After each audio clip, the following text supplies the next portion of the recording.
Assalamualaikum warahmatullahi wabarakatuh. Alhamdulillahirabbil alamin wa bihi nasta'inu ala umuri dunya waddin. Summa sholatu wassalamu ala asyrafil anbiya'i wal mursalin wa ala alihi wa sahbihi ajma'in, amma ba'du. Yang terhormat Bapak Aris Purwaningrum selaku Kepala Sekolah SD Negeri Kalian. Yang kami hormati seluruh Bapak Ibu guru beserta staf jajaran SD Negeri Kalian. Pertama-tama, marilah kita panjatkan puja dan puji syukur atas kehadirat Allah Subhanahu wa Ta'ala yang telah melimpahkan rahmat, hidayah, inayah serta taufik-Nya kepada kita semua, sehingga kita dapat berkumpul dalam rangka aksi nyata pemaparan budaya positif tanpa ada halangan suatu apapun. Amin amin ya rabbal alamin. Shalawat serta salam tak lupa kita haturkan pada junjungan besar kita Nabi Allah Muhammad Sallallahu Alaihi Wasallam yang kita nanti-nantikan syafaatnya di yaumil qiyamah. Perkenankanlah saya sebagai Qasimatul Awqaf untuk membacakan susunan acara pada siang hari ini. Acara yang pertama, pembukaan. Acara yang kedua, sambutan kepala sekolah. Acara yang ketiga, pemaparan budaya positif, dan acara yang terakhir penutup. Untuk mempersingkat waktu, marilah kita buka acara pada siang hari ini dengan bacaan pembukaan. Ala hadihi wa ala mawadihi salafus sholih al-Fatihah.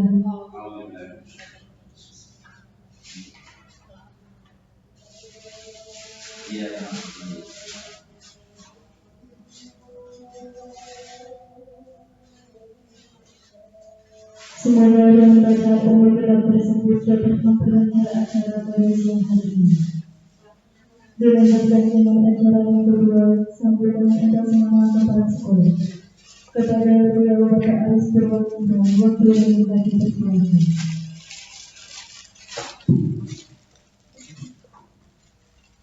Bismillahirrahmanirrahim. Assalamualaikum warahmatullahi wabarakatuh. Bismillahirrahmanirrahim. Kepada Bapak Presiden Ibu Guru yang saya hormati, Ketua Pak Ulul, calon perwakilan dari Kabupaten Bulan. Lebih dahulu kita bersama-sama mengucapkan syukur kepada Allah Subhanahu wa Ta'ala. Alhamdulillah pada siang hari ini, setelah kita melakukan kegiatan pagi, hari ini kita mendapatkan berkah-berkah. Insya Allah kita akan mendapatkan ilmu dalam rangka kegiatan calon buka, yaitu pemaparan aksi nyata modul 1.4 budaya positif yang insya Allah disampaikan oleh Bapak Guru Masmi SPD. Saya selaku kepala sekolah yang pertama mengucapkan terima kasih kepada Bapak Guru Ibu Guru yang sudah dengan semangat melaksanakan kegiatan hari ini. Kita berkumpul, mudah-mudahan ramunya panjenengan di sini diridhoi oleh Allah Subhanahu wa Ta'ala. Amin amin ya rabbal alamin. Untuk selanjutnya kegiatan hari ini nanti sebelumnya akan disampaikan oleh Pak Ulul kaitannya dengan pemaparan aksi nyata modul 1.4 budaya positif, yaitu menyebarkan pemahaman dan pengalaman penerapan budaya positif. Saya yakin apa yang bisa oleh Pak Ulul nanti mungkin bermanfaat juga kita semuanya, tentunya pada anak didik kita ke depan. Mudah-mudahan dengan penerapan budaya positif yang disepakati oleh Pak Ulul bisa segera kita terapkan kepada anak didik kita di SD kita.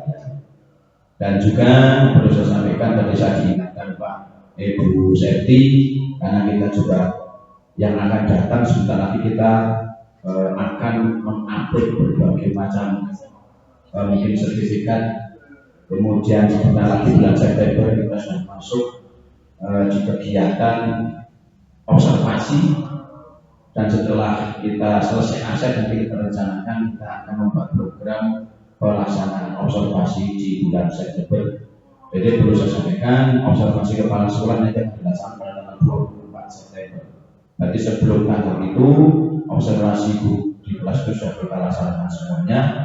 Nah, sebelum bulan September, Bapak Ibu Guru, nanti setelah kita membuat program panjenengan tanggal berapa, sebelum habis September, panjenengan harus sudah mengupload modul asal dan lain sebagainya yang berkaitan dengan kegiatan yang dilaksanakan di observasi bulan September. Itu saja mungkin pengantar dari saya. Mudah-mudahan acara pada hari ini bisa terlaksana dengan baik. Kegiatan Pak Ulu juga bisa lancar. Pada akhirnya nanti Pak Ulu bisa lulus dengan baik juga. Amin. Amin. Terima kasih. Assalamualaikum warahmatullahi wabarakatuh.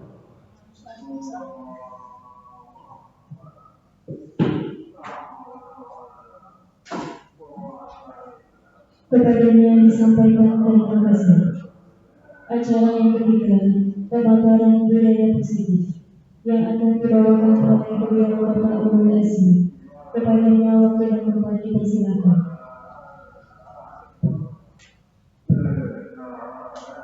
Bismillahirrahmanirrahim. Assalamualaikum warahmatullahi wabarakatuh. Mari selamat sadari ya setiap lewat depan kepada Bapak Aris untuk Kepala Sekolah SD Negeri Sari yang kami hormati beserta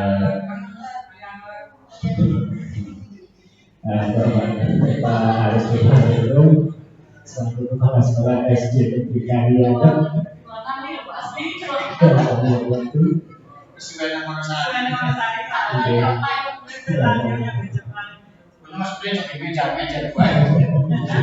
Masih terjadi ya. Sebenarnya Bapak Ibu dan Guru SD Negeri Kaliangan dan Bedok yang saya hormati, pertama-tama marilah kita panjatkan puji syukur kepada Allah Tuhan Yang Maha Esa yang mempertemukan kita pada kesempatan hari ini. Mudah-mudahan pertemuan kita ini nanti membawa manfaat yang dapat kita terapkan untuk perkembangan pendidikan anak didik kita, khususnya di SD Negeri Kaliangan yang kita cintai. Salam kita sampaikan kepada Nabi kita Nabi Muhammad SAW yang senantiasa kita nantikan pertolongan beliau melaju. Bapak Ibu yang saya hormati, sebelumnya saya menyampaikan permohonan maaf dulu sekaligus terima kasih yang setulus-tulusnya karena pada hari ini saya meminta bantuan dan juga kesediaan waktu dan kesempatan dari rekan-rekan sekalian untuk membantu rangkaian tugas saya dalam pendidikan calon guru penggerak yang akan sebelah ini.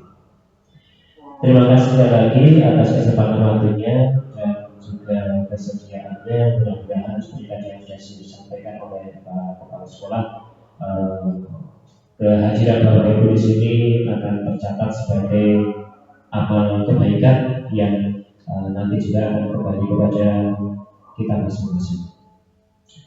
Bapak Ibu, pada pertemuan kali ini kebetulan saya mendapatkan tugas untuk mengibaskan atau diseminasi dari materi modul 1.4 yang sudah saya lewati.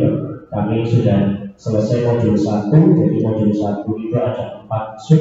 Nah, ini sub yang terakhir, aksi nyatanya adalah pemaparan atau pengibasan kepada rekan-rekan yang ada di sekolah kami. Kami sekarang sudah masuk ke modul 2, tapi ini kebetulan aksi nyata saya agak karena banyaknya mungkin kesibukan dan mencari waktu yang pas itu belum ketemu, sehingga sudah masuk modul 2, aksi nyata modul 1.4 baru saja saya laksanakan. Bapak Ibu yang saya hormati, di modul 1.4 ini tentang budaya positif itu tadi saya salah tulis ternyata. Budaya positif ini kebetulan tadi setelah diingatkan dengan Bu Septi, ternyata di pemberian kinerja kita di PMM kita mengambil tentang budaya positif ini. Nah, mudah-mudahan nanti ada hal-hal yang mungkin Bapak bisa menjadi tambahan informasi untuk kita bagaimana penerapan budaya positif di sekolah. Sebelumnya saya mengucapkan selamat datang kepada Bapak Ibu guru hebat yang ada di SD Negeri Kalian ini, yang saya yakin dalam lubuk hati yang paling dalam kita selalu ingin berkolaborasi, selalu ingin saling mendukung apapun itu untuk menciptakan budaya positif di sekolah yang dicintai. Bapak Ibu yang saya hormati, budaya positif kalau kita amati sebenarnya sudah banyak yang terlaksana. Hanya saja mungkin secara teoritis mungkin kita tidak tahu bahwa yang kita lakukan itu masuk ke dalam bagian apa. Nah, nanti di pemaparan ini ada beberapa hal yang akan kita lalui bersama sehingga nanti harapannya sedikit membuka pikiran kita seperti apa budaya positif itu.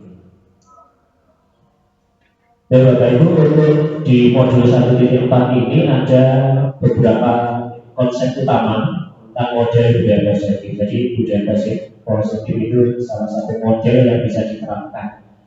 Kalau mau dilaksanakan sebenarnya banyak juga hal lain, mungkin selain kata budaya positif yang bisa kita terapkan supaya bisa mewujudkan di satuan pendidikan itu suasana lingkungan sekolah sesuai dengan yang diharapkan. Yang pertama ada konsep tentang perubahan paradigma belajar atau perubahan cara pandang belajar. Jadi memang saya banyak sekali mengalami perubahan cara pandang dari dulu karena saya kebetulan SD itu di tahun 90-an saya mengalami pendidikan di era itu dengan guru yang mempunyai model pendidikan pada zamannya. Kemudian juga sekarang di zaman ini perubahan paradigma belajar juga kita dituntut banyak sekali melakukan perubahan-perubahan untuk menyesuaikan dengan zaman, menyesuaikan kondisi anak juga. Jadi pola pikir kita juga mungkin sering membandingkan pendidikan zaman dulu belajarnya seperti A, sekarang seperti B. Nah itu nanti akan kita sedikit pelajari untuk menciptakan budaya positif. Kemudian konsep yang berikutnya adalah disiplin positif. Lalu ada konsep kebutuhan dasar manusia, kemudian konsep motivasi perilaku manusia, lalu konsep posisi kontrol restitusi, kemudian ada keyakinan kelas ini yang sudah mungkin hampir 90% sudah diterapkan di seluruh sekolah-sekolah bersama dengan jalannya kurikulum merdeka keyakinan kelas ini. Nah, barangkali nanti kita bisa koreksi bersama kira-kira keyakinan kelas yang sudah kita laksanakan itu apakah masih ada perlu perbaikan lagi atau bagaimana. Kemudian konsep yang terakhir adalah segitiga restitusi. Segitiga restitusi ini nanti bagian yang menurut saya paling menarik untuk bisa menciptakan budaya positif di sekolah. Tapi untuk menuju ke segitiga restitusi ini diawali dari beberapa konsep-konsep sebelumnya. Baik Bapak Ibu, kita mulai dengan konsep yang pertama yaitu perubahan paradigma belajar atau perubahan cara pandang belajar. Pembelajaran dengan paradigma baru, pembelajaran masa kini dirancang berdasarkan prinsip pembelajaran yang diferensial. Ini saya pun lebih tebal, sehingga setiap murid belajar sesuai kebutuhan dari tahap perkembangan untuk mewujudkan profil belajar Pancasila. Mungkin kita bisa melihat kembali untuk tujuan pendidikan sekarang ini adalah mewujudkan siswa yang memiliki profil belajar Pancasila dengan 6 dimensinya itu. Nah Bapak Ibu, cara belajar masa kini itu memang dirancang menggunakan prinsip-prinsip yang diferensial atau different atau berbeda-beda. Mungkin Bapak Ibu juga pernah mendapatkan materi tentang pembelajaran berdiferensiasi kaitannya dengan hal ini. Sehingga nanti maksudnya murid itu dapat belajar sesuai kebutuhan dari tahap perkembangan. Nah nanti kita akan menjumpai banyak murid di Kaliangan ini memang istimewa sekali, banyak murid yang kebutuhan belajarnya itu tahap perkembangannya juga dalam satu kelas saja bisa bervariasi. Kemarin bahkan di kelas 5 itu Pak ini langsung sudah bisa memetakan setiap anak 1, 2, 3, 4, 5 itu 5-5-nya seperti punya kebutuhan belajar tahap perkembangan yang berbeda-beda. Nah itu kalau nanti kita bisa menerapkan pembelajaran berdiferensiasi, insya Allah bisa membantu anak untuk mencapai pertumbuhan yang maksimal. Kita juga tidak terlalu bahasanya tidak terlalu stres, tidak harus seperti dulu satu kelas targetnya mendapatkan nilai sekian. Nah, ini nanti di sini kita ada dalam tanda kutip kebebasan sedikit.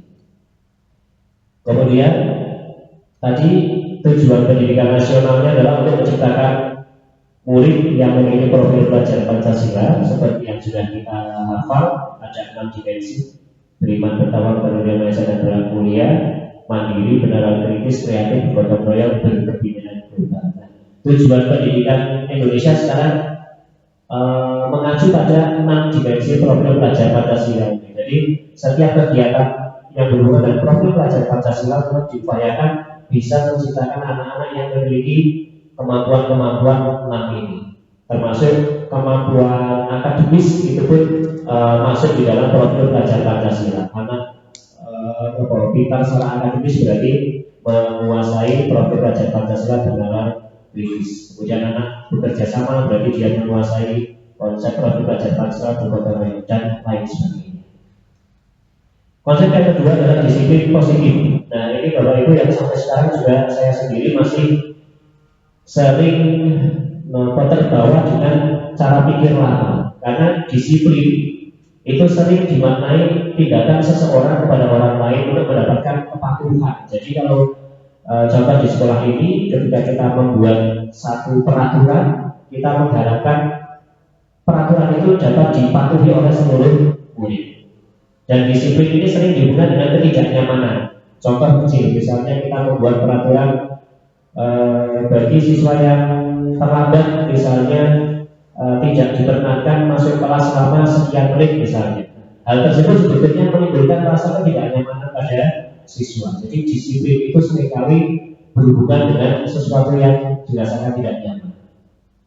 Nah, tugas kita sebagai guru, sebagai pendidik adalah menciptakan murid yang memiliki disiplin diri berdasarkan nilai-nilai kebajikan universal yang berasal dari motivasi intrinsik bukan ekstrinsik. Maksudnya kita berupaya bagaimana caranya supaya murid-murid itu memiliki kedisiplinan yang tadi kita harapkan. Tapi disiplin itu berasal dari diri mereka sendiri, bukan karena ada peraturan, bukan karena ada sanksi dan lain sebagainya, tapi berdasarkan nilai-nilai kebajikan universal. Mereka mengakui bahwa ada satu kebajikan yang memang kalau itu diutarakan secara umum orang-orang mengakui, misalnya tanggung jawab. Itu adalah satu nilai kebajikan, kejujuran, kemudian toleransi, kepedulian, tolong-menolong dan lain sebagainya. Itu adalah nilai-nilai kebajikan universal yang diharapkan muncul pada diri setiap anak sehingga menjadi motivasi intrinsik atau dorongan dari dalam dirinya, bukan ekstrinsik. Kalau yang aturan tadi berarti anak ketakutan bila melanggar, itu berarti motivasinya dari luar, ekstrinsik. Nah, dari disiplin yang tadi berkaitan dengan sesuatu yang tidak nyaman, kemudian kita punya tugas untuk membuat anak punya disiplin yang berasal dari diri sendiri, maka muncullah kata-kata disiplin positif. Disiplin positif ini merupakan salah satu cara untuk penerapan disiplin yang bertujuan menumbuhkan kesadaran anak untuk melakukan sesuatu tanpa reward ataupun sanksi. Jadi seandainya kita berhasil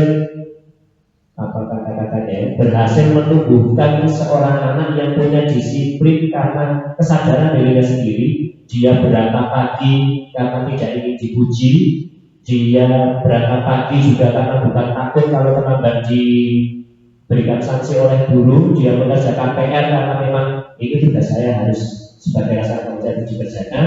Kalau nggak mengerjakan, dia ketakutan. Dan kalau dia sudah punya motivasi berdasarkan tadi nilai-nilai kebajikan, berarti hal tersebut sudah bisa disebut dengan disiplin positif. Dan ini sebetulnya sebagian besar di anak-anak kita sudah ada yang muncul. Banyak sekali anak-anak yang punya nilai disiplin positif. Mereka melakukan segala sesuatu bukan karena sanksi, bukan karena akan mendapatkan hadiah. Tapi bagi anak-anak yang masih mempunyai disiplin karena motivasinya ekstrinsik, nah itu yang mungkin perlu menjadi PR untuk kita bersama.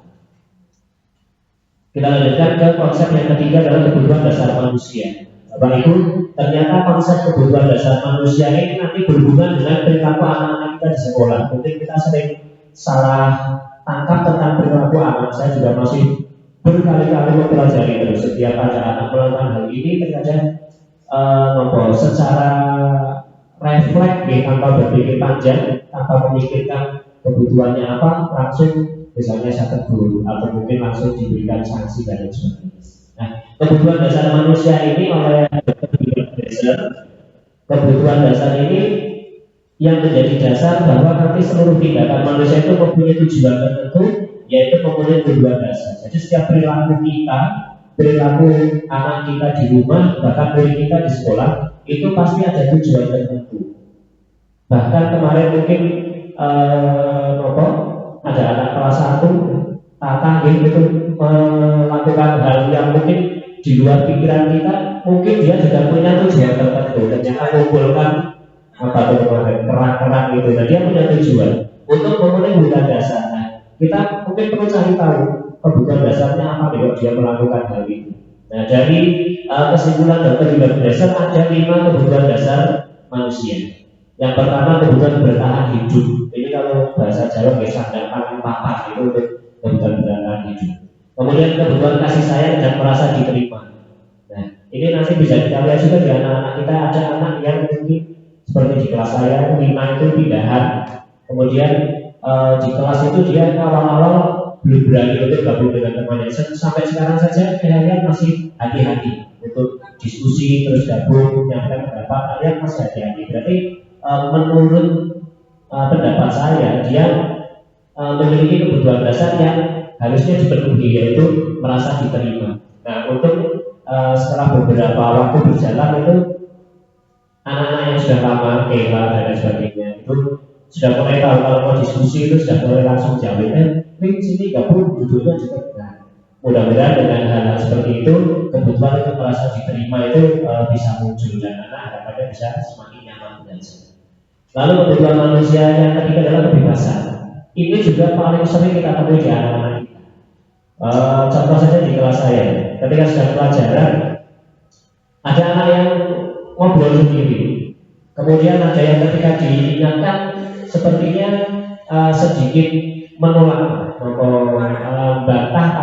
bantah tapi dengan kata-kata yang masih wajar. Gitu. Tapi saya paham bahwa ngomong masuk membantah berarti dia punya kebutuhan dasar ingin merasa ingin bebas. Nah, itu PR untuk saya pribadi, berarti bagaimana caranya menciptakan pembelajaran supaya anak yang punya kebutuhan dasar kebebasan itu bisa terakomodir. Lalu yang keempat ada kebutuhan dasar tentang kesenangan.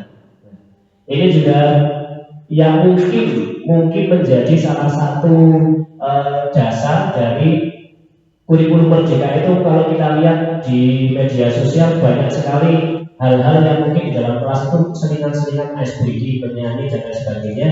Karena ada kebutuhan yang harus dipenuhi yaitu tentang kesenangan. Jadi belajar yang menyenangkan itu juga menjadi hal yang perlu kita perhatikan.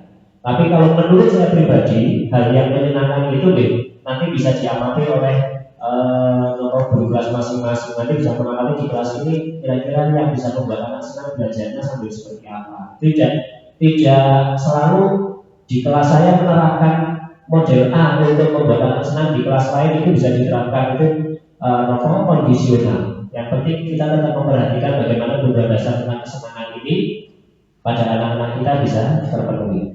Lalu yang terakhir adalah kebutuhan dasar manusia tentang penguasaan. Ini ada 2 poin yang saya simpulkan dari penguasaan ini. Yang pertama adalah penguasaan karena memang betul-betul ingin berkuasa. Nah, ini biasanya anak-anak yang mungkin sering membuli temannya atau mungkin ingin punya banyak anggota, semua temannya patuh sama dia, itu bukan penguasaan. Dan satu lagi penguasaan tentang materi pelajaran. Jadi beberapa anak kita itu mengalami hal yang tidak nyaman saat pelajaran karena dia merasa tidak menguasai. Nanti di pembelajaran berdiferensiasi di modul yang selanjutnya itu ada tentang bagaimana kita melakukan asesmen. Kemarin sudah kita lakukan di awal pelajaran itu bahwa itu asesmen diagnostik, ada yang kognitif, non kognitif, itu untuk memetakan penguasaan anak. Contoh A sudah bacanya lancar, B bacanya sedang, C bacanya masih diejar. Padahal di kelas itu harusnya sudah lancar. Nah, Nanti dari situ kita bisa memahami kalau ternyata anak itu punya kebutuhan penguasaan tentang materi A, B, C dan sebagainya. Nah, nanti kemudian kita baru mencari model-model pembelajaran yang sesuai. Nah, 5 kebutuhan dasar murid ini sebaiknya dapat dipahami oleh kita sebagai guru dan dapat dipenuhi agar murid merasa nyaman dalam belajar. Ini juga setelah saya coba untuk praktekkan, bukan hal yang mudah, perlu beberapa kali percobaan dan latihan terus-menerus supaya bisa memenuhi kebutuhan dasar manusia ini untuk anak-anak di kelas kita saat belajar. Kemudian konsep yang selanjutnya adalah motivasi perilaku manusia. Seperti yang sama-sama kita ketahui, motivasi itu dorongan. Bisa timbul secara sadar atau tidak sadar untuk melakukan sesuatu dengan tujuan tertentu. Jadi motivasi itu dorongan yang muncul dari kita. Nah, pada diri anak-anak kita dan mungkin pada diri kita sendiri juga, pada orang pada umumnya, itu ada 3 pengelompokan motivasi yang mendasari tindakan kita. Yang pertama adalah motivasi untuk menghindari ketidaknyamanan dan hukuman. Nah, ini yang tadi saya singgung di awal. Ada beberapa anak yang mungkin berangkat sekolah tepat waktu karena dia kalau sampai terlambat mendapatkan hukuman menjadi tidak nyaman. Ini berarti motivasinya masih di sini. Dan ini motivasi untuk tingkatan yang awal, masih rendah, masih perlu ditingkatkan. Kemudian motivasi ini bersifat ekstrinsik karena anak melakukan tindakan karena ada sesuatu hal di luar dirinya yang tidak ingin dia terima. Ini untuk menghindari ketidaknyamanan dan hukuman. Lalu motivasi yang kedua adalah mendapat imbalan atau penghargaan. Nah, ini juga yang mungkin kalau saya pribadi masih membuat apa yang perlu diterapkan atau tidak. Ini yang paling mudah sekali adalah ketika pemberian ranking atau peringkat di rapor. Di kurikulum Merdeka ini memang sudah disarankan atau dihimbau untuk tidak memberikan perankingan di rapor. Nah, itu kadang kita dilema juga. Ada orang tua yang mungkin belum memahami. Jadi mereka anak saya ada di urutan berapa. Padahal untuk kurikulum Merdeka sebenarnya hal tersebut sudah tidak berlaku lagi. Karena hal itu termasuk motivasi perilaku manusia yang berasal dari ekstrinsik. Dia mengejar sesuatu untuk mendapatkan sesuatu. Ini mungkin ada plus minusnya juga. Ketika anak diberikan motivasi, anak punya harapan untuk semakin semangat belajarnya, mungkin kedisiplinannya. Nanti kalau kamu nilainya mencapai sekian, ada hadiah dari ayah dan ibu. Nah, itu masuk semangat. Berarti sebenarnya ada plusnya juga. Tapi minusnya kalau itu diterapkan secara terus-menerus, nanti akan membuat si anak ketergantungan. Dia tidak punya motivasi dari dalam dirinya sendiri. Oh, saya mau melakukan ini, nanti bilang sama ayahnya dikasih ini, misalnya berhasil. Mungkin untuk yang kelas-kelas awal bisa diterapkan. Tapi semakin anak usianya semakin tinggi, dan kita berharap hal ini tidak muncul pada motivasi perilaku anak. Lalu yang ketiga, motivasi perilaku manusia yang diharapkan bisa dicapai oleh setiap anak, yaitu motivasi untuk menghargai nilai-nilai kebajikan diri sendiri. Jadi tadi di awal kita singgung ada nilai-nilai kebajikan universal, ada tanggung jawab, disiplin, peduli, tolong menolong, menjaga kebersihan dan sebagainya. Kalau anak-anak sudah menghargai nilai-nilai tersebut, kemudian mereka merasa ingin punya nilai tersebut di dalam dirinya, saya ingin jadi anak tanggung jawab, saya ingin jadi anak disiplin. Nah, kalau itu muncul dari dalam dirinya, maka motivasi ini akan berdampak jangka panjang. Sampai mereka nanti dewasa pun, mungkin saat bekerja, ketika harus berangkat ke kantor, mereka sudah tidak mikir lagi nanti kalau dapat sanksi atau enggak. Nanti kalau tepat waktu sekian minggu dari bosnya dapat penghargaan, itu sudah tidak memikirkan itu karena mereka sudah punya tanggung jawab bekerja, berangkatnya tepat waktu, tanggung jawab yang muncul dari diri sendiri. Ini bersifat intrinsik, muncul dari dalam diri. Dari 1, 2, 3 ini mungkin yang masih sering kita temui adalah bagian 1 dan 2 ini, yaitu motivasi untuk menghindari ketidaknyamanan dan hukuman, dan motivasi karena mendapat imbalan atau penghargaan. Nah, harapannya kita bisa untuk mengarahkan mengarahkan anak-anak kita menuju pada motivasi yang ketiga ini, yaitu motivasi karena mereka ingin menghargai nilai-nilai kebajikan dari diri mereka sendiri. Nah, Bapak Ibu sebelum lanjut ke konsep yang berikutnya, saya izin untuk memberikan sedikit gambaran tentang konsep disiplin itu ternyata ada dua, yaitu disiplin yang membuat identitas gagal dan disiplin yang membuat identitas sukses atau berhasil. Contoh sederhananya adalah identitas gagal itu ketika seorang anak melakukan satu pelanggaran, kemudian dia mendapatkan teguran atau bahkan sanksi verbal maupun fisik, itu bisa memunculkan rasa bersalah pada anak yang itu menjadikan identitas mereka seolah-olah berarti saya orang sudah melakukan kesalahan, saya orang yang sering dapat hukuman, dan itu sudah masuk dalam identitas gagal. Dan satu lagi, konsep disiplin yang menghasilkan identitas sukses ini nanti harapannya bisa muncul pada anak-anak kita. Meskipun anak sudah melakukan satu kesalahan, tapi kita mengupayakan supaya identitas anak itu bisa kembali menjadi identitas yang sukses. Jadi bahasa Jawanya mungkin dibobong, ya, nanti kesalahannya mungkin dijelaskan dulu seperti apa, kemudian dibobong supaya anak rasa bersalahnya itu tidak berlarut-larut, kemudian dia punya pemikiran bagaimana seharusnya dilakukan. Jadi konsep disiplin untuk disiplin identitas gagal dan identitas sukses. Untuk yang disiplin identitas gagal, ini paling mudah dijumpai pada peristiwa-peristiwa berhubungan dengan hukuman dan penghargaan. Untuk yang hukuman mungkin kita semua sudah menyepakati bahwa memang hukuman yang menyakitkan dan tidak nyaman fisik maupun verbal, kemudian hukuman yang sifatnya memaksa, kemudian hukuman yang menjadikan anak menjadi rendah diri, ini bisa dipastikan membuat identitas anak menjadi identitas yang gagal, mungkin minder, malu dan lain sebagainya. Dan saya sudah dulu pengalaman pribadi pernah ada di titik ini, ketika masa sekolah juga, bahkan sekolahnya sudah di tingkat SMK ini saya mendapat satu hal yang sebetulnya satu pelanggaran yang memang pada waktu itu pada zamannya memang pantas untuk diberikan sanksi. Namun sanksi itu sampai sekarang masih membekas dan terus terang kalau mengingat itu pun merasa tidak nyaman. Walaupun saya ingin mengingat, oh iya saya dapat sanksi karena saya melakukan pelanggaran, tapi kadang kok sanksinya sebegitunya. Dulu mungkin kalau sanksinya tidak seperti itu saya pun sudah punya kesadaran. Nah, itu sampai sekarang masih terngiang-ngiang.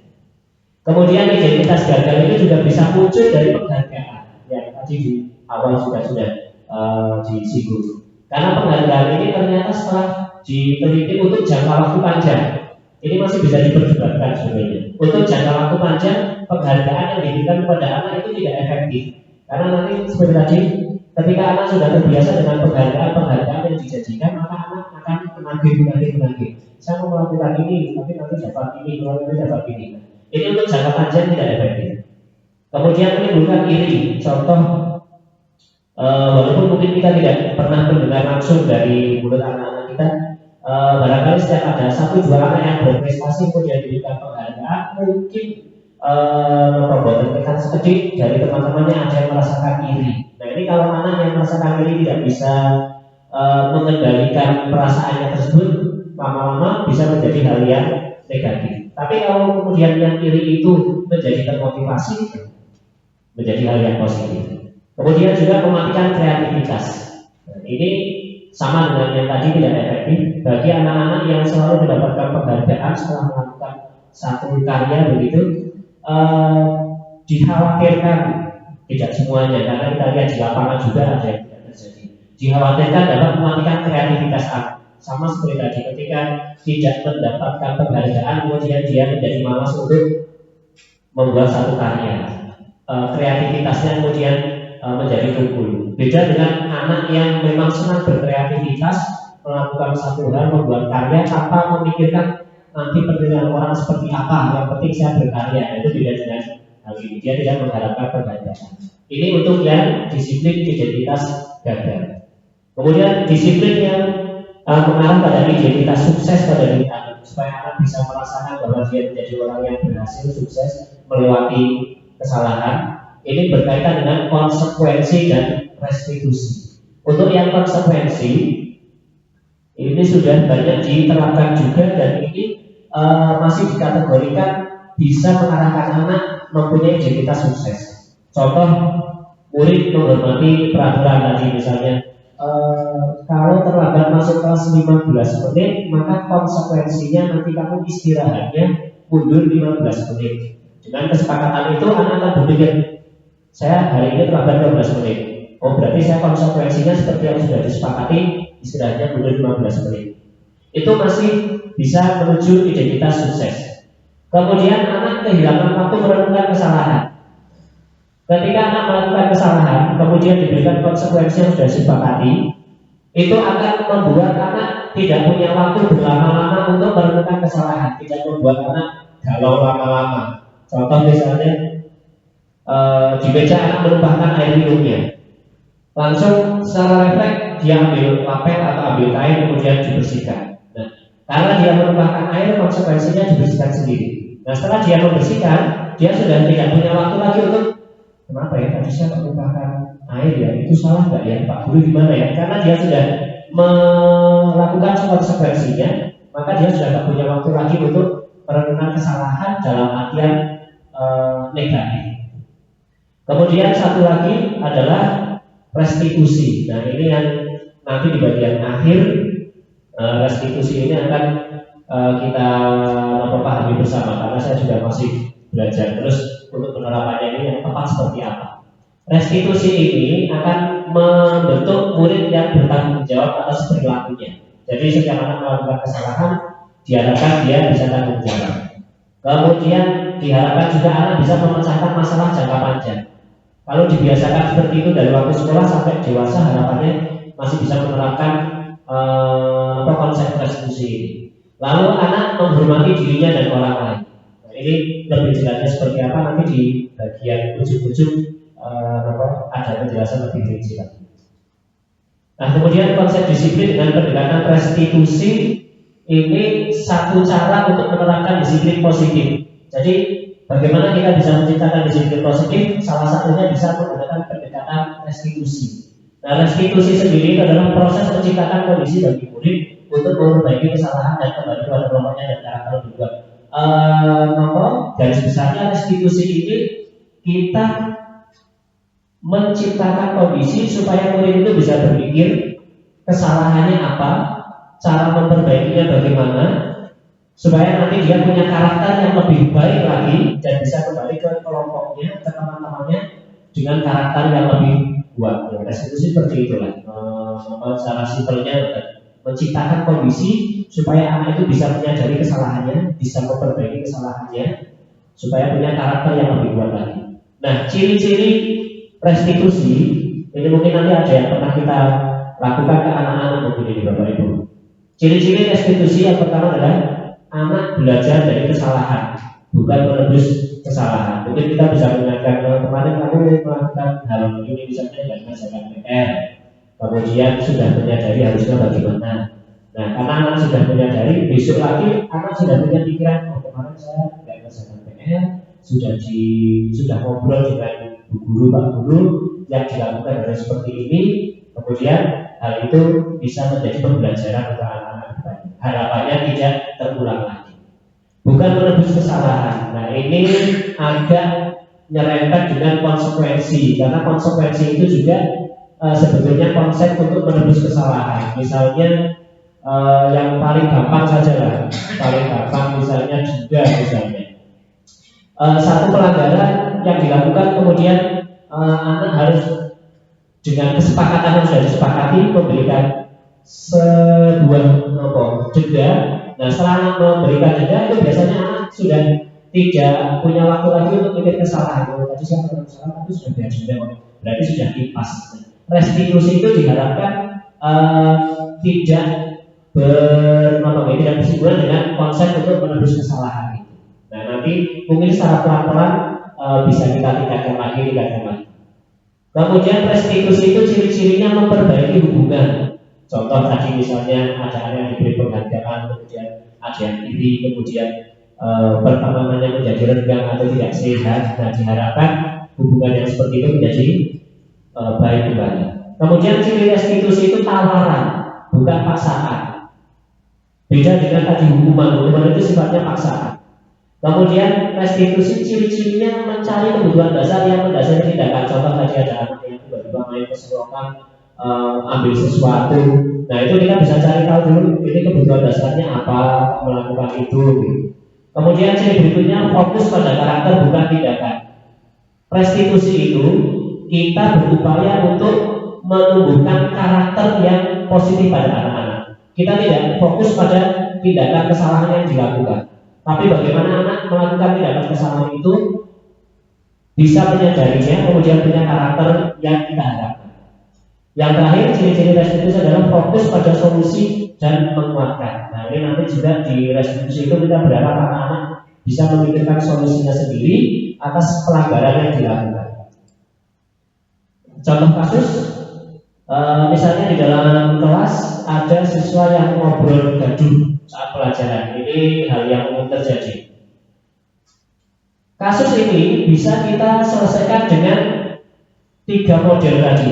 Bisa diselesaikan dengan hukuman, bisa dengan konsekuensi, bisa dengan restitusi. Untuk yang diselesaikan dengan hukuman, karena anak-anak ngobrol saat pembelajaran, ini bisa kita selesaikan dengan guru marah dan membentak.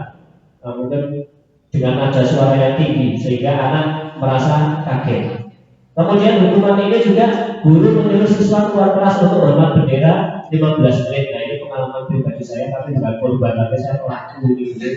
Awal jadi guru tahun 2010, waktu itu masih darah muda, usia sekitar 25. Saya sih saja ini ada siswa yang di kelas badut, kemudian saya merasa tidak dihargai itu karena sedang menjelaskan, kemudian saya minta keluar hormat bendera. Itu setelah itu anaknya kapok, tapi setelah saya pikir sampai sekarang itu anak mungkin masih ingat hukuman yang saya kasih itu. Ini penyelesaian dengan model hukuman, atau bahkan mungkin yang lebih sadis lagi suruh lari ke lapangan 5 putaran atau berapa gitu ya. Ini hukuman.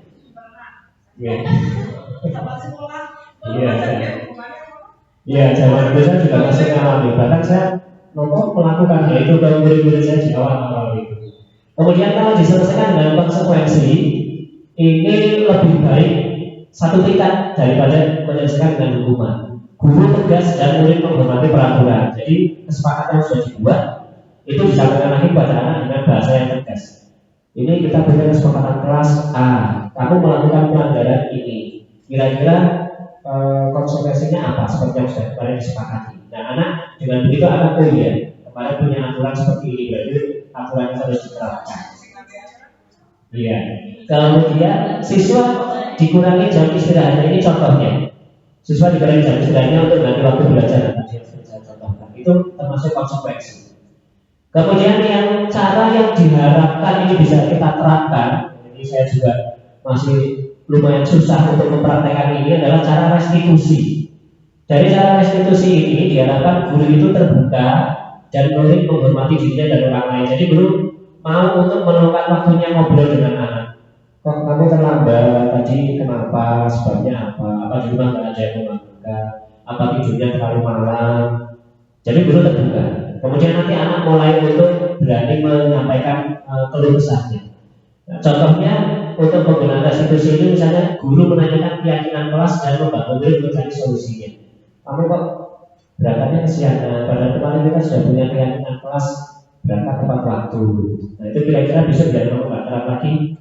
Menurut kamu caranya gimana? Apa menekan alarm? Apa dibangun ibunya? Contoh di kelas saya juga ada orang tua sudah melakukan berkali-kali gitu, sering kali masih terlambat terus, jadi nanti mungkin cari solusi yang lain lagi. Itu memang untuk restitusi ini menurut saya perlu kesediaan waktu dari guru untuk mau lebih ikhlas, mau lebih meluangkan waktu dan pikiran.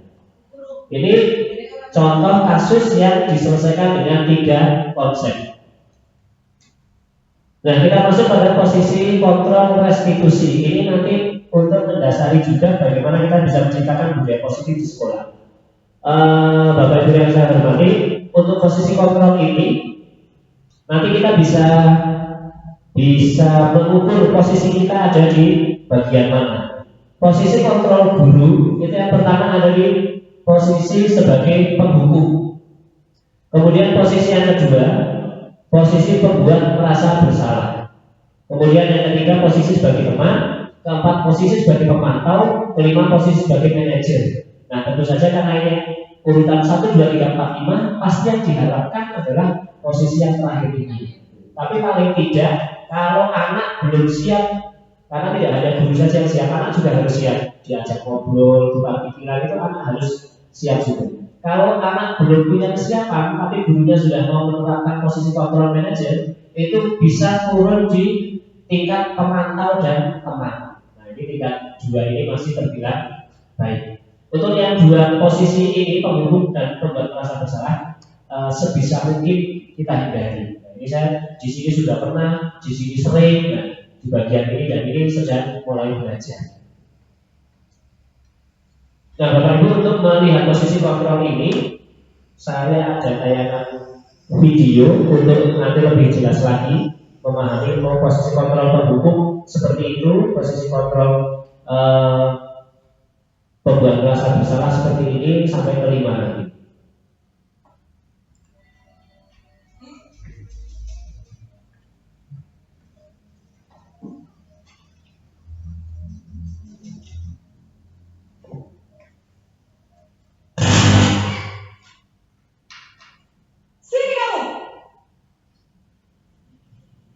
Selamat pagi Bu.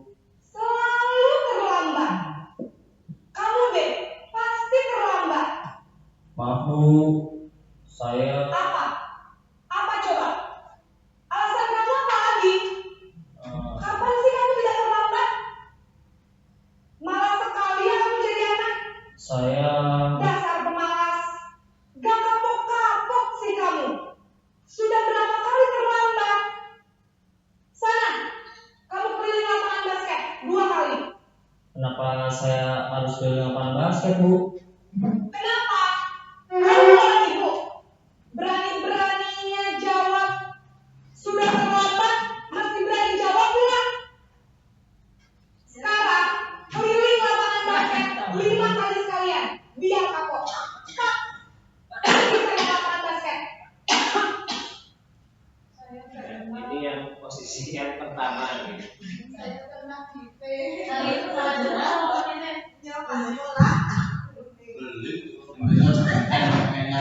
Nah ini posisi yang pertama yang saya mungkin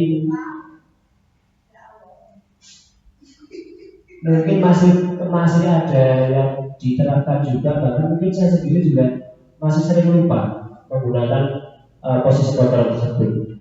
Nah Bapak Ibu di video tadi pada posisi penghubung itu gurunya seperti yang kita saksikan biasanya memang sudah tidak bisa menahan emosi sehingga menghadik, menunjuk-nunjuk, membentak, kemudian hukumannya bisa berupa verbal, bisa juga berupa fisik. Kalau tadi yang di video berarti secara fisik karena suruh keliling lapangan. Muridnya bahkan tambah sekalian 2 kali, yang 5 kali itu untuk posisi penghubung. Nah dampaknya bagi anak yang pertama ini murid menjadi pendendam. Mungkin mereka tidak mengutarakan, tapi mungkin tersimpan di dalam hati mereka, sehingga tidak menyukai guru tersebut atau mata pelajaran yang diambil sama Pak Guru itu, sama Bu Guru itu, dan mungkin merasa kepetik mungkin gitu. Itu dampak posisi penghubung yang bisa terjadi pada murid. Itu pernah saya alami di SMT. Saya juga pernah mengalami yang tadi itu. Saya sampai sekarang masih terngiang-ngiang.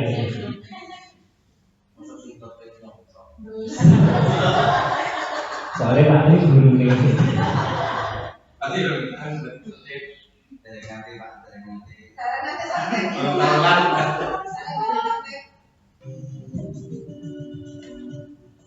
Nah ini yang posisi kedua, pembuat merasa bersalah.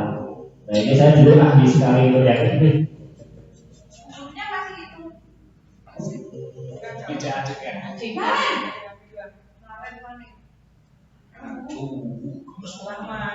Selamat Ibu. Naren, kamu kenapa terlambat lagi, nak?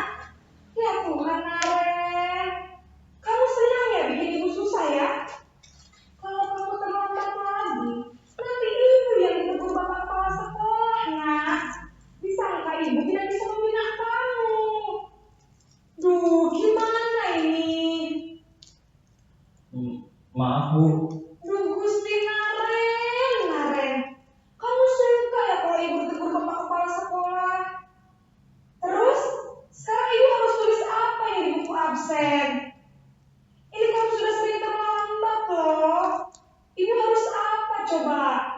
Maaf Bu, maaf sekali. Ya sudah, lain kali jangan bikin ibu susah lagi ya nak ya. Ibu tidak akan kuat lagi kalau kamu begini terus. Bisa jantungan kalau ibu ditegur bapak kepala sekolah. Sana cepat kelas. Maaf ya Bu, maaf sekali. Nah, ini yang posisi kontrol kedua, yaitu membuat merasa bersalah.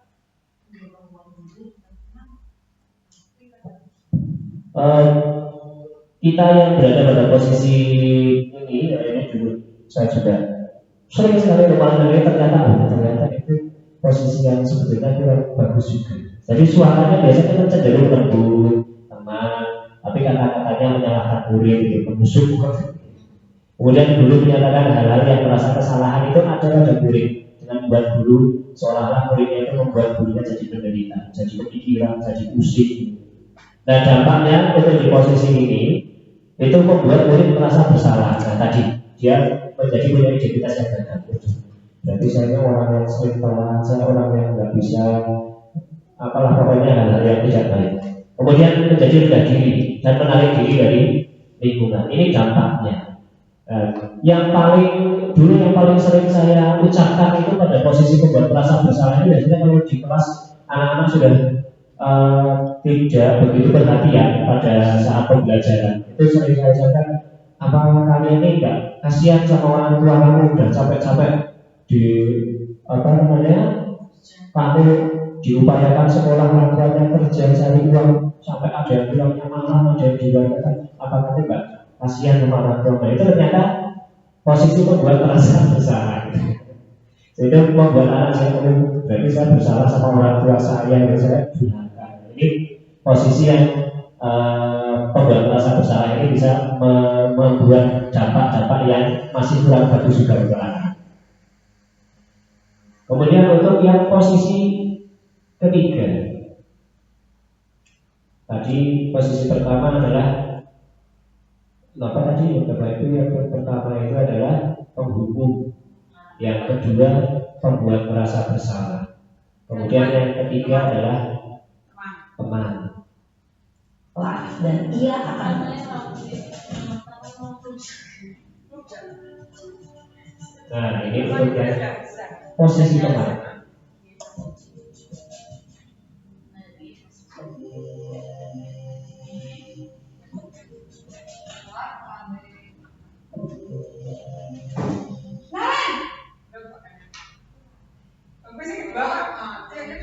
Ketiga posisi tadi teman. Wah, sudah jam berapa ini nak? Terlambat lagi ya sayang.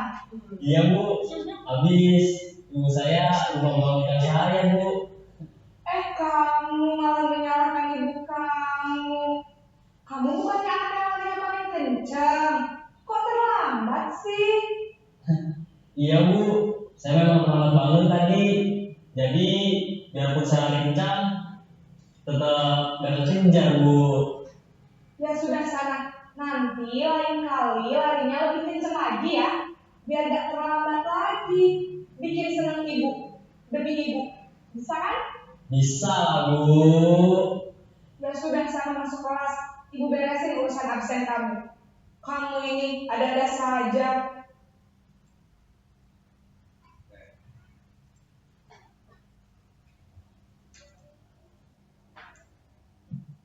Posisi sebagai teman. Nah, di situ suara gurunya ramah, kemudian cenderung sambil bersenda gurau untuk menghangatkan suasananya. Kemudian dampak posisi teman bagi murid akan bergantung pada satu orang, ada faktor ketergantungan. Kemudian murid tidak mandiri dan tidak bisa berpikir untuk diri sendiri. Ini sebetulnya hal yang masih bisa untuk dilakukan. Walaupun untuk jangka panjang ada hal yang kurang baik untuk anak. Yaitu murid akan bergantung pada satu orang. Jadi murid biasanya sudah akan mulai nonton ini Pak sama guru A saja, karena dia ramah, kemudian bersenda gurau, kemudian kalau saya melakukan kesalahan tidak langsung dihukum dan lain sebagainya. Kemudian murid tidak mandiri dan tidak bisa berpikir untuk diri sendiri. Jadi dia akan merasa aman, kan? Kalau sama Pak Asmi aman lah. semuanya. Nah, itu dia tidak mandiri, tidak punya kesadaran dari dalam dirinya sendiri saja. Ini posisi teman. Tapi ini posisi yang masih dikategorikan baik juga. Kemudian posisi yang keempat sebagai penghukum, pembuat merasa bersalah. Kemudian posisi kontrol sebagai teman. Lalu yang keempat adalah posisi kontrol pemantau. Guru sebagai pemantau.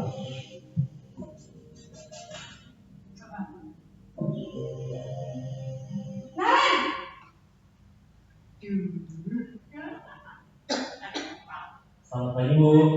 Naren, apa peraturan sekolah kita tentang jam berapa kita harus masuk sekolah, Nak?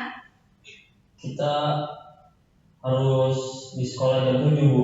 Iya betul, sekarang sudah jam 7.20. Naren sudah tahu konsekuensinya jika terlambat hadir. Paham Bu, saya harus tinggal kelas pas jam istirahat selama 20 menit. Iya benar, konsekuensinya demikian. Jadi nanti jam 9.30 pas istirahat, kamu harus tinggal di kelas, kerjakan tugas tambahan untuk ketertinggalan kamu, ya? Baik Bu. Nah, Bapak Ibu di posisi yang keempat ini sebagai pemantau,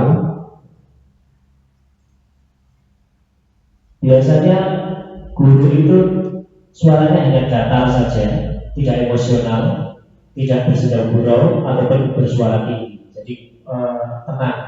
Kemudian tercipta identitas positif atau identitas sukses. Karena tadi anak ditanya, terlambat jam segini, kemarin konsekuensinya apa? Anak kemudian bisa berpikir. Kemudian posisi pemantau ini selalu memantau. Bahkan pada saat murid diberi sanksi, guru tetap mengawasi. Misalnya tadi, nanti istirahatnya kamu mundur 15 menit ya. Nah itu guru tetap mengawasi. Betul nggak anak melaksanakan konsekuensi itu? Dampaknya, jika kita ada di posisi pemantau, yang pertama, murid akan menghitung. Dia mulai menghitung konsekuensinya apa, hadiahnya apa, tanpa memahami sepenuhnya nilai bajingan yang dituju. Tadi hanya, oh iya, saya telat 15 menit. Nanti istirahatnya mundur 15 menit. Oh iya, saya sudah mengerjakan tugas nomor 1. Nanti dapat ujian dari gurunya. Nah itu murid mulai menghitung-hitung seperti itu. Kemudian tidak sepenuhnya mandiri juga, karena masih ada motivasi ekstrinsik atau dari luar. Walaupun ini sudah lebih positif, karena anak sudah mulai bisa pikir melanggar A, konsekuensinya ini. Kenapa konsekuensinya itu? Karena kita sudah sepakat dengan Pak Guru dan Bu Guru. Ini posisi pemantau. Kemudian posisi yang terakhir ini yang diharapkan ada pada kita. Pak. Iya, sekolah. Bu. Posisi manajer.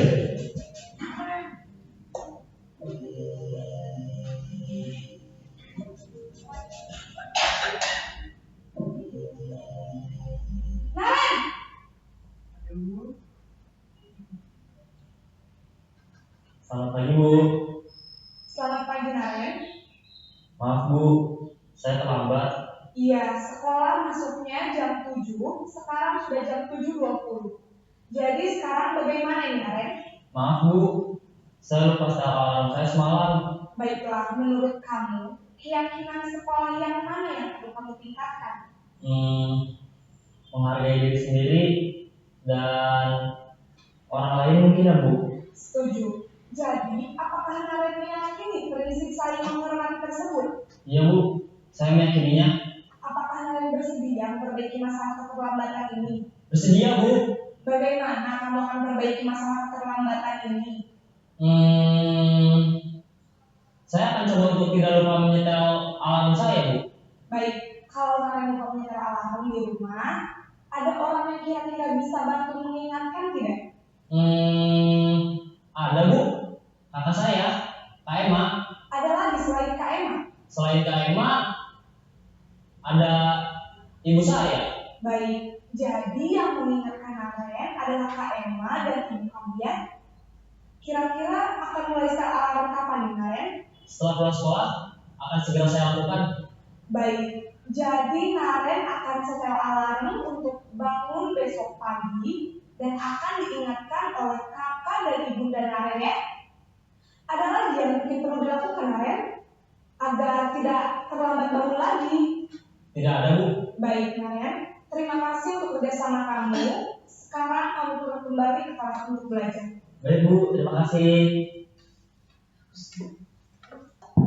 Nah, Bapak Ibu, di posisi terakhir ini tentu saja posisi paling puncak ya yang diharapkan ada pada seorang guru, itu posisi manajer. Untuk posisi manajer itu suaranya netral, tidak emosional, tidak terlalu ramah, dan tidak bernada tinggi seperti pada posisi pemantau. Kemudian tercipta identitas positif, ini juga seperti pada posisi pemantau. Kemudian guru tulus mengajukan pertanyaan-pertanyaan bermakna agar membuka pikiran diri. Kenapa kok terlambat? Ada yang melakukan enggak, bisa datang alarm enggak. Dan guru pendidik murid memecahkan masalahnya secara mandiri. Kira-kira ada terlambat nanti gimana? Jadi anak dipancing-pancing, dipandu untuk bisa menemukan solusinya sendiri. Dampaknya untuk posisi manajer ini bagaimana adalah murid mandiri karena dia bisa menemukan solusi dari masalah yang dihadapi. Kemudian murid percaya diri dan dapat memecahkan masalah. Ini tentu saja karena anak merasa tidak langsung disalahkan walaupun melakukan kesalahan, tapi dia karena terjadi dialog yang saling terbuka, anak kemudian merasa percaya diri. Nanti kita tinggal lihat posisi kita itu ada di bagian mana. Harapannya bisa mencapai pada posisi manajer ini. Nah, kemudian Bapak Ibu setelah melihat posisi tadi, kemudian kita masuk pada keyakinan kelas. Kenapa kok bahasanya keyakinan kelas bukan peraturan kelas, ya Bapak Ibu? Kita dulu punya peraturan kelas, kemudian kurikulum merdeka diganti menjadi ada yang menyebut kesepakatan kelas, kemudian yang terkini lagi menjadi keyakinan kelas. Mungkin bisa kita pantik dengan dua pertanyaan ini. Mengapa kita memiliki peraturan menggunakan helm saat berkendara sepeda motor? Kita punya aturan kalau naik motor pakai helm. Kira-kira apa yang kita yakini Bapak Ibu? Aman, keselamatan. Nah, keamanan dan keselamatan itu yang disebut dengan keyakinan. Sehingga walaupun mungkin tidak ada polisi, kita mau naik motor pun pakai helm, karena kita merasa yakin pakai helm meminimalisir kecelakaan. Kita punya keyakinan sendiri. Sama dengan ini, mengapa kita memiliki peraturan menggunakan masker dan mencuci tangan setiap saat? Apa yang kita yakini sehingga kita itu patuh sama peraturan pakai masker dan mencuci tangan setiap saat pandemi itu terutama. Kita meyakini adanya keamanan dan kesehatan.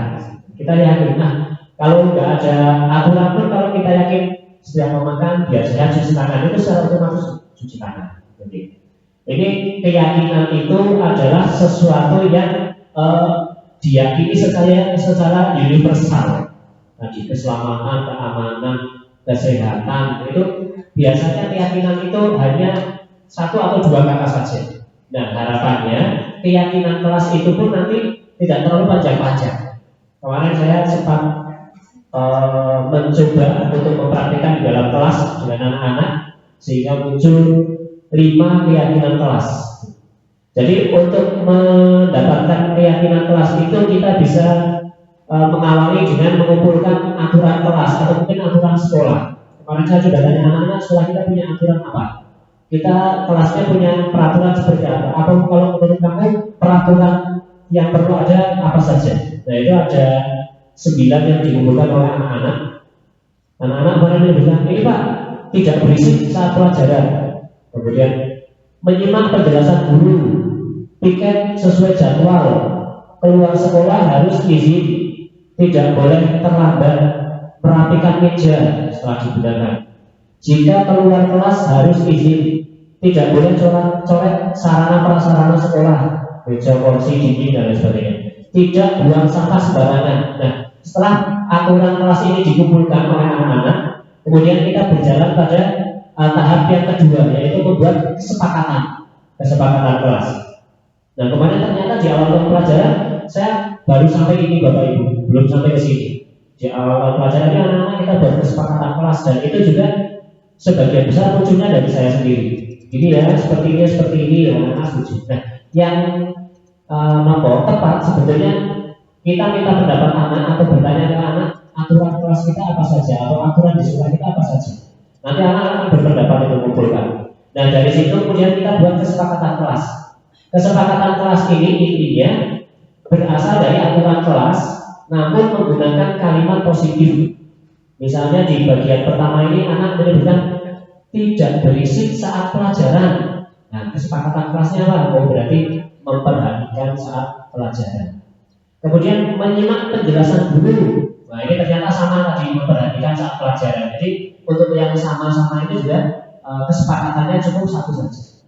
Piket sesuai jadwal, karena ini sudah positif, langsung bisa kita masukkan menjadi kesepakatan kelas. Piket sesuai jadwal. Kemudian keluar sekolah harus izin jika keluar sekolah.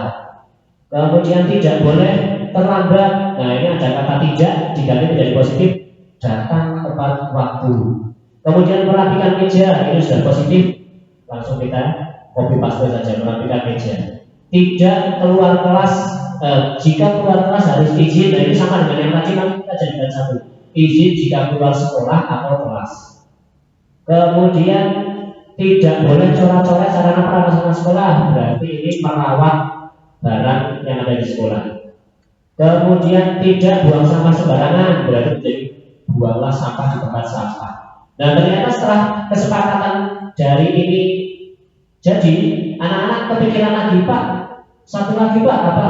Minta izin saat meminjam barang milik teman dan menjaganya. Nah itu langsung karena sudah positif, langsung saya jadikan menjadi kesepakatan kelas. Nah setelah kesepakatan kelas ini jadi dan disepakati, mana anak setuju seperti ini? Ya sepakat, ya. Oke sekarang kita buat keyakinan kelas, satu hal yang diyakini oleh anak-anak. Keyakinan kelas itu mungkin kalau untuk anak-anak kita tingkat SD mungkin belum begitu tahu apa sih maksudnya. Kemarin saya berikan pancingan, anak-anak coba cari hal-hal baik atau nilai-nilai yang baik yang kalau itu diketahui orang atau diucapkan semua orang setuju, ya itu memang nilai kebaikan. Saya pancing misalnya peduli, tanggung jawab, menghargai, jujur. Nah kemudian anak-anak mulai ada pemikiran.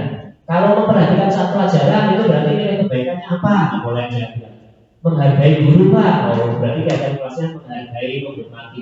Tidak hanya saat guru, bahkan saat temannya presentasi juga harus menghargai, menghormati. Sampai kemarin alhamdulillah berhasil untuk presentasinya. Tapi kalau anak mau presentasi juga, yang lain masih rame, si anak itu nggak mau ngomong, diam aja. Sampai saya lupa kalau ternyata punya keyakinan kelas ini. Ayo jangan mulai presentasinya. Bentar, yang lain masih ribut, belum siap negara. Oh ya udah, berarti ini sudah muncul. Kemudian piket sesuai jadwal. Keyakinan kelasnya berarti itu adalah tanggung jawab. Kemudian izin jika keluar sekolah.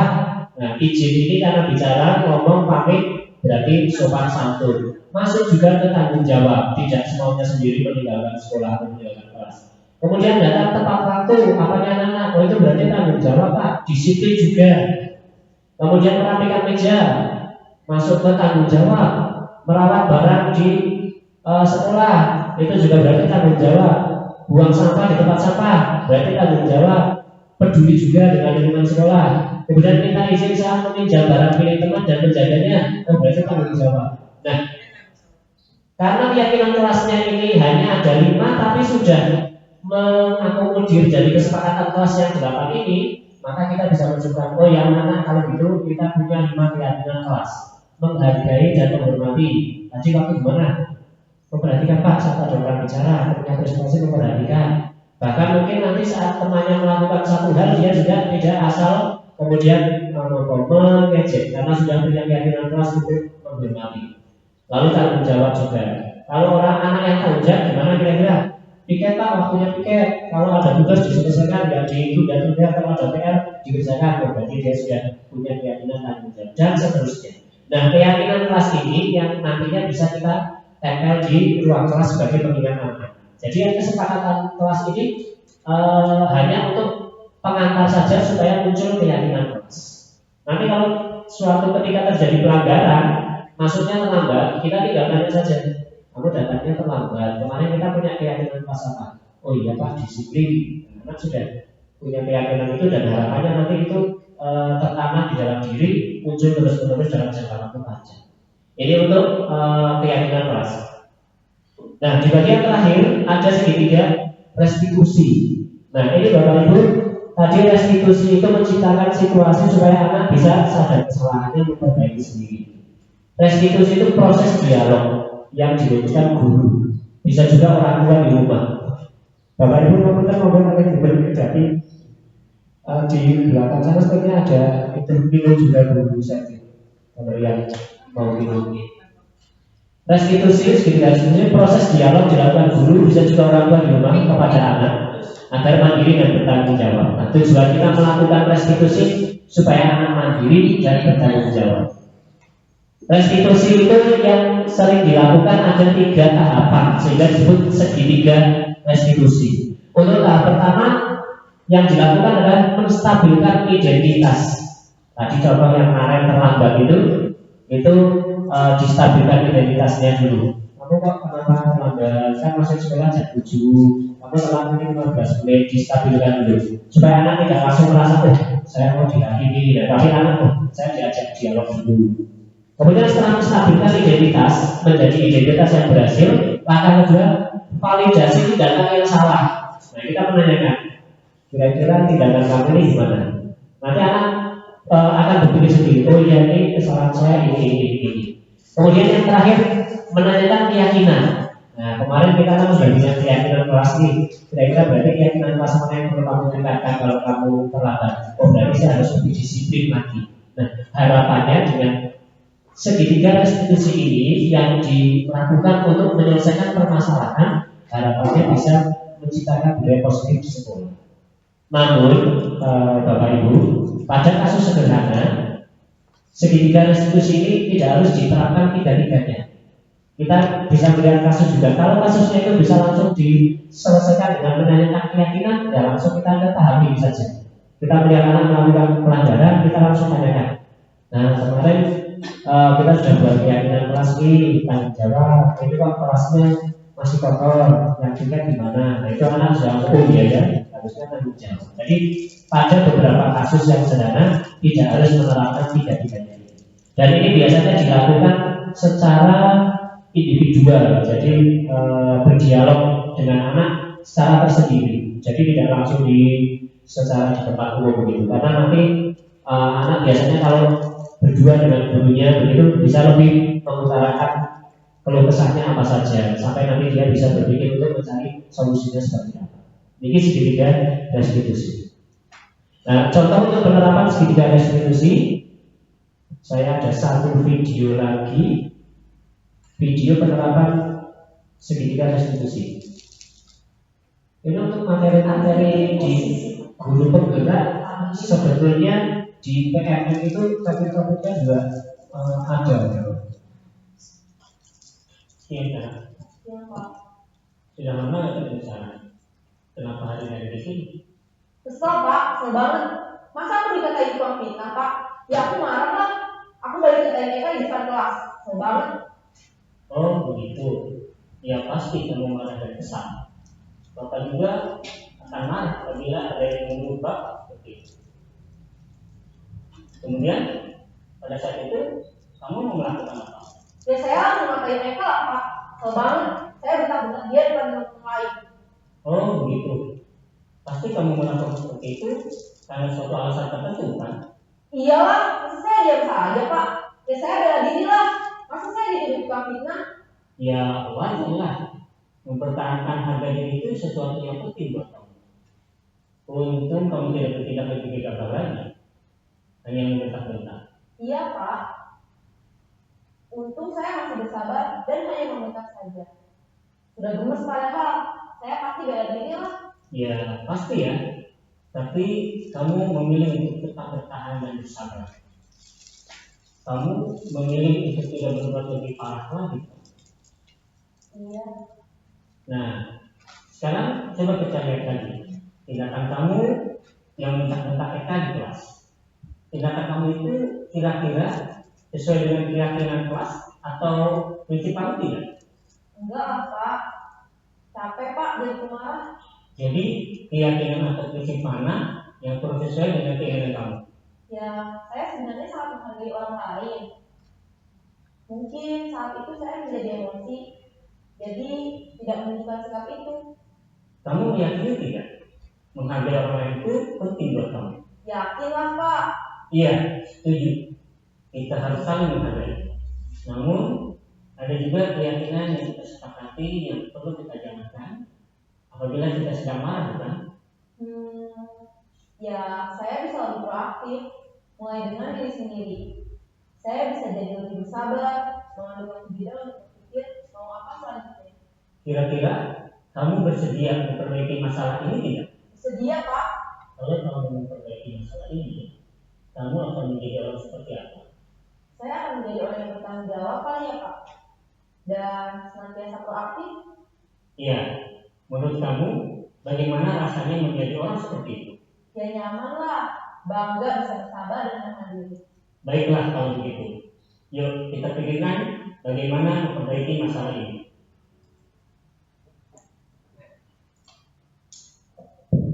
Baik Bapak Ibu, ini contoh penerapan segitiga restitusi pada sebuah kasus yang dialami oleh anak-anak. Tentu saja untuk penerapan segitiga restitusi ini bisa kita sesuaikan dari mulai bahasanya, kemudian cara-caranya. Kita melihat anak yang kita hadapi dari mulai tingkatan usia, kemudian kemampuannya dalam berkomunikasi. Nanti bisa dimodifikasi sendiri oleh Bapak Ibu. Kira-kira kalau kelas ini kata-kata bisa dipahami apa yang sederhana. Kalau untuk kelas lain barangkali bisa dengan kalimat yang agak panjang, anak bisa mengutarakan juga lebih lama. Nanti bisa disesuaikan dengan keadaan murid masing-masing. Nah, kesimpulannya Bapak Ibu, dalam penerapan program disiplin positif, guru hendaknya memiliki standar kepribadian, profesional, dan sosial yang baik, di mana guru mampu berefleksi pada posisi kontrolnya saat ini. Jadi kita berefleksi posisi kontrol kita ada di mana? Apakah penghukum, pembuat merasa bersalah, teman, pemantau, atau sudah di posisi manajer? Kemudian guru juga diharapkan tadi berefleksi pada posisi kontrolnya, juga bisa bagaimana perjalanannya sebagai seorang among itu yang menuntut murid-murid menjadi insan yang mandiri, merdeka, dan bertanggung jawab. Nah, ini adalah standar nasional pendidikan kita sekarang. Jadi tujuan dari penerapan disiplin positif ini supaya bisa menciptakan budaya positif di sekolah. Nah, Bapak Ibu, barangkali hanya itu pemaparan yang bisa saya sampaikan dari awal sampai akhir. Mudah-mudahan kita bisa menyimpulkan menurut pemahaman kita masing-masing, dan mudah-mudahan sedikit demi sedikit bersama saya juga secara pribadi bisa mulai untuk menerapkan supaya nanti anak-anak di sekolah kita bisa belajar dengan nyaman. Memang nanti tidak semudah kembali ke lapak tangan, karena perlu kesabaran, perlu perjuangan, perlu pengorbanan, perlu kolaborasi, perlu diskusi, perlu continue. Mudah-mudahan semakin lama budaya positif di sekolah ini bisa terwujud dengan bahasanya lebih baik. Sekarang saya melihat sudah bagus, ada beberapa hal yang perlu kita tingkatkan bersama-sama. Itu saja dari saya. Sekali lagi terima kasih atas kesediaan waktu Bapak Ibu dalam membantu saya untuk melaksanakan rangkaian tugas dari CGP ini. Mohon maaf apabila meminta waktu Bapak Ibu, kemudian dari awal sampai akhir juga banyak kata-kata saya atau penyampaian saya yang kurang jelas atau bahkan mungkin kurang berkenan di hati Bapak Ibu.